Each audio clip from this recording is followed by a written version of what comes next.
আজকে শুটকি মাছ ভর্তা করবো। এখানে শুটকি আছে, ধনিয়া পাতা, তারপরে দিয়ে কড়াইয়ের মধ্যে পেঁয়াজ, রসুন, কাঁচামরিচ দিয়ে ভাজতে নিতেছি।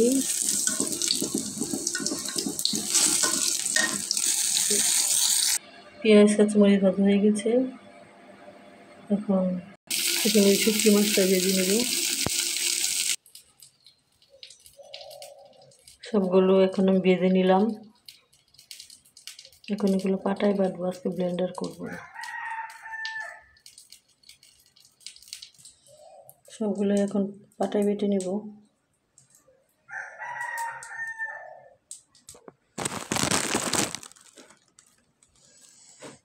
এইভাবে পাটায় বাটতে হবে।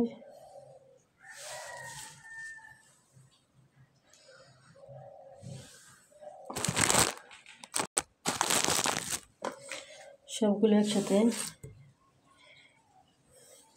বেটে নিতেছি।